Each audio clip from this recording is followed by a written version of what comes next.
बुद्ध नगर जिले में राजा भोज मीर सम्राट की प्रतिमा का अनावरण करने वाले हैं, लेकिन इसको लेकर काफी ज्यादा विवाद हो गया है क्योंकि राजपूत और गुर्जर समुदाय आमने सामने आ गए। हमारे साथ बातचीत के लिए मौजूद हैं बिजनौर से लोकसभा सांसद मलूक नागर जी, जो कि गुर्जर समुदाय से ही आते हैं। सर, किस तरीके से इस पूरे विवाद को देख रहे हैं, क्योंकि गौतम बुद्ध नगर में काफी ज्यादा विवाद हो रहा है अब, खासतौर से राजपूत और गुजरों के बीच में। देखिए, आपका एक्चुअल में प्रश्न ही मुझे नहीं समझ आता क्या है कि माननीय मुख्यमंत्री जी आ रहे हैं इसलिए हो रहा है। नहीं, आपको पीछे जाना पड़ेगा। माननीय मुख्यमंत्री साहब सिंह वर्मा जी थे जिन्होंने NH-24 का गुर्जर सम्राट मीर भोज NH-24 का नाम का अनावरण किया था, शुभारंभ किया था। और जब माननीय मंत्री अटल बिहारी वाजपेयी जी थे तो अक्षरधाम मंदिर की जब शुरुआत हुई थी तो वहां भी गुर्जर सम्राट मीर भोज की मूर्ति की स्थापना हुई थी।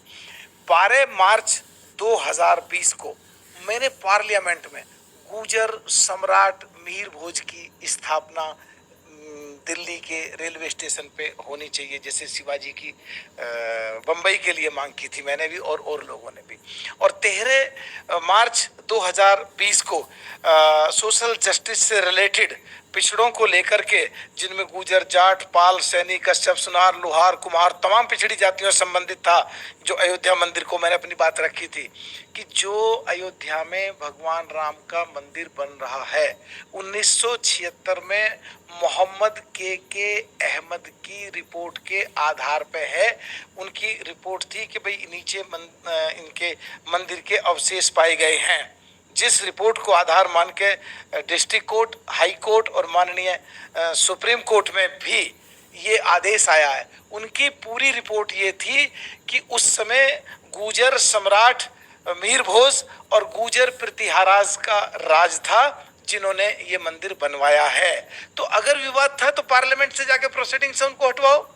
12 मार्च की को अगर विवाद कहीं था तो 13 मार्च 2020 की उन पार्लियामेंट की प्रोसीडिंग्स को हटवाओ। जो माननीय मुख्यमंत्री साहब सिंह वर्मा जी ने गुर्जर सम्राट मीर भोज का NH-24 का नाम रखा, उनको हटवाओ। जो माननीय प्रधानमंत्री अटल बिहारी वाजपेयी जी ने अक्षरधाम मंदिर पे रखा था, उन चीज़ों को हटवाओ।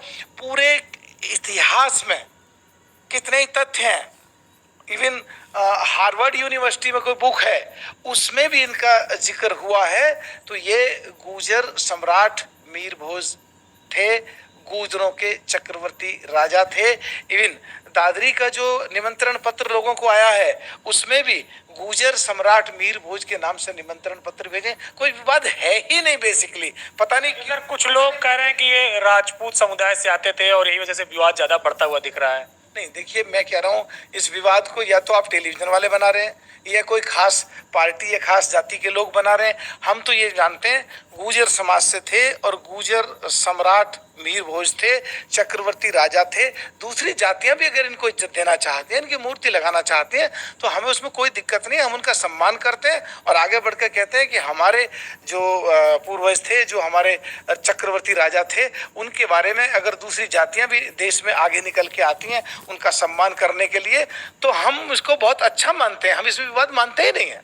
सर, मुख्यमंत्री परसों आ रहे हैं, मूर्ति का अनावरण करेंगे, किस तरीके से इस पूरी सियासत को आप देखते हैं, क्योंकि तमाम सारे गुर्जर नेताओं को भी आमंत्रण गया हुआ है, उनको भी आमंत्रित किया गया है मूर्ति अनावरण पे। एक्चुअल में सच में सियासत कुछ है ही नहीं। माननीय साहब सिंह वर्मा मुख्यमंत्री बीजेपी के ही थे, माननीय प्रधानमंत्री अटल बिहारी जी प्रधानमंत्री इस देश के थे। कोई है ही नहीं कुछ भी। अगर होता तो आते ही नहीं। कोई विवाद है ही नहीं। पता नहीं क्यों लोग इस बात पर चर्चा कर रहे हैं, क्यों लोग इस बात को आगे बढ़ाना चाहते हैं। कोई चक्कर है ही नहीं बिल्कुल। सर, मूर्ति प्रतिमा का अनावरण जो हो रहा है, प्रतिमा जो लगाई जा रही है, उसको बतौर राजनेता, बतौर बिजनौर सांसद किस तरीके से आप देखते हैं, क्योंकि तमाम सारे गुजरों नेताओं को भी वहां पे बुलाया जा रहा है। देखिए, आकर देश में कितनी ही जातियां हैं और जितने भी जाति और धर्म के लोग हुए हैं और उनमें जो महान पुरुष हुए हैं, उनकी मूर्तियां पूरे देश में लगनी चाहिए, लगती भी हैं। और अगर हमारे समाज, गुर्जर समाज की मूर्ति कोई लग रही है, अच्छी बात है, और दूसरी जातियां उसे अपना बता रही हैं और उसमें आगे बढ़ के हिस्सा लेना चाहती हैं, तो ये भी अच्छी बात है। शुक्रिया हमसे बातचीत करने के लिए।